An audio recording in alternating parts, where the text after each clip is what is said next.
Tony Ferguson recently opened up about his departure from the UFC, marking the end of a storied 13-year run with the promotion. Ferguson, who joined the UFC in 2011, appeared on the Ariel Helwani show to reflect on his exit ahead of his rematch against Kevin Lee in the GFL, set for May 11th. While Tony insists he isn't disappointed with his overall UFC experience, he still harbors some lingering animosity, particularly over being stripped of his interim lightweight title in 2018. That year, Ferguson was forced to withdraw from his highly anticipated fight against Khabib Nurmagomedov at UFC 223 due to a freak knee injury, a decision that still seems to leave him feeling bitter to this day. Ferguson shared, "I have to tell you, I packed up all my UFC stuff. I put it into bags, and that was the hardest thing I had to do. It took a couple of days for me to adjust. I put everything in big storage bags, and I was ready to move on. I went into The Ultimate Fighter with a purpose of winning a fat check so I could help my family out, my grandma, and everything. I ended up getting a contract, so the whole process has never been a disappointment, but what it has been is a learning experience about how I go about my business, how I treat my close circle, and how I plan for the future." He continued, "Right now, where we're at in this stage, it's so amazing that there's an opportunity for a lot of other people to display their things. New clothes, new jerseys, and new names on the shirt. It's such a great feeling to have and a relief to move on. No bad blood anywhere. I think this is great. I've fought for I don't know how many years, waiting for a championship, getting it, and then having it taken away. Then it's dangled in front of me again. Like, what do you think I am? I'm a human being. I'm not trying to bitch and moan. I'm a tough son of a gun, but at least if you do this to me, you're not gonna feel bad for doing it to the next person. And then there's a lawsuit and other things, but that's not what I'm focused on. My focus is always to keep the sport moving." Moving on to the second major story, Belal Muhammad is putting his foot down and refusing to grant Leon Edwards a rematch for the next 3 years. After defeating Edwards by unanimous decision in their rematch last July, Belal is determined to make Leon wait just as long as he had to for another shot at the belt. For those who don't remember, Belal and Leon first fought in March 2021, but the bout ended in a no contest after Edwards accidentally poked Muhammad in the eye during the second round. Following that controversial ending, Leon quickly rose to welterweight champion status, while Belal had to battle his way back up the rankings before finally securing his shot at gold.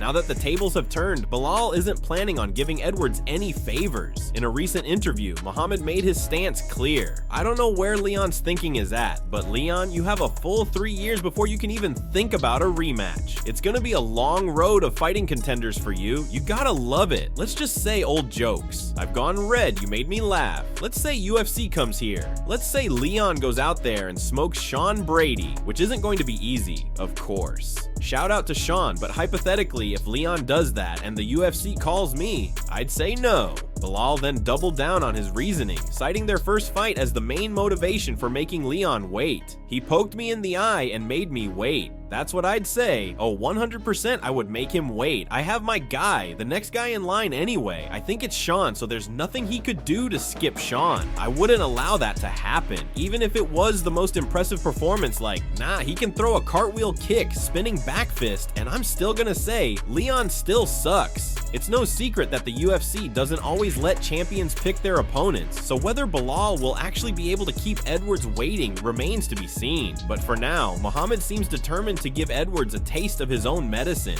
What do you think? Should Belal grant Leon an immediate rematch, or does Edwards need to earn it all over again? Let us know in the comments below.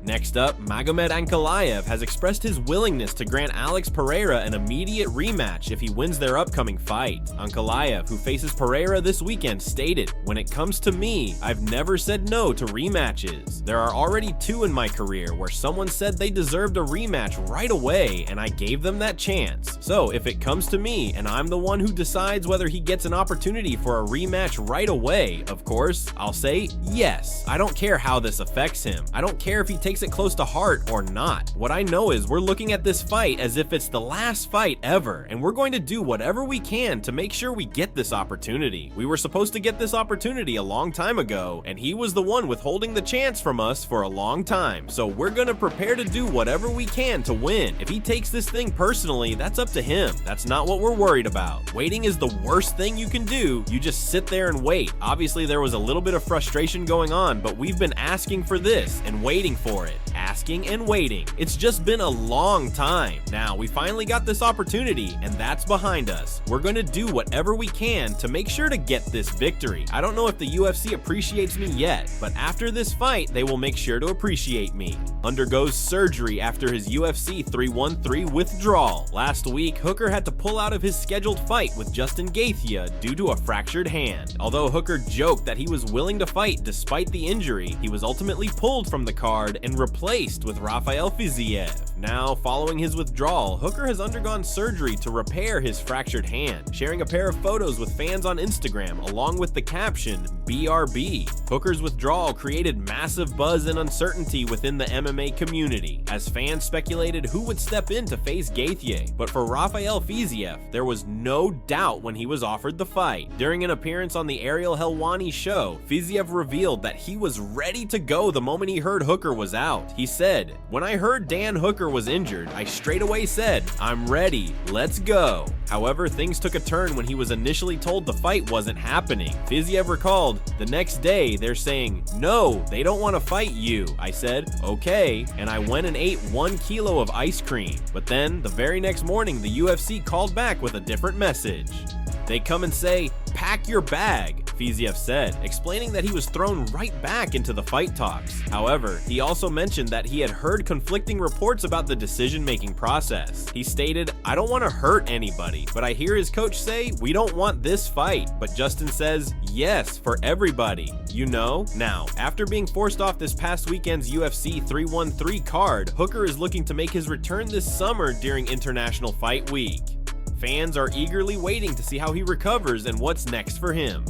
Will he get a chance to run things back with Gaethje, or will the UFC have different plans for the Hangman?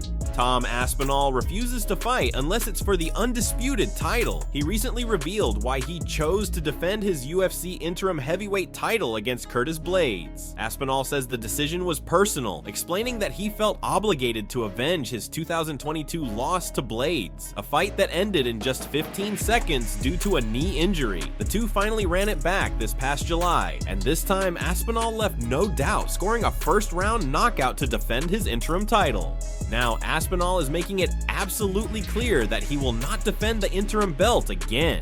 His next fight will be for the undisputed heavyweight title or nothing at all. He stated, "The UFC is about one guy being the champion of each division. I defended the interim once already. It's almost unheard of. It's unprecedented. I thought it was silly the first time, to be honest." He then went on to explain why he agreed to defend the interim belt against Blaydes in the first place. "The reason that I did it the first time, I fought Curtis Blaydes and it went down as a loss. I got injured. The worst part, it was the worst moment of my career. One of the worst moments of my life. I wanted to redeem myself and get a legit victory against Curtis Blaydes because it was unfinished business. That loss was hurting my ego and I wanted to prove that I was better than Blaydes, which I did in the rematch, and I defended the interim." But it wasn't just about avenging the loss. Aspinall had another huge reason for taking the fight. That particular fight was in my hometown. I wanted to fight in my hometown. I don't know if I'm ever going to be able to do that again in front of a sold-out brand new co-op live arena in Manchester, England.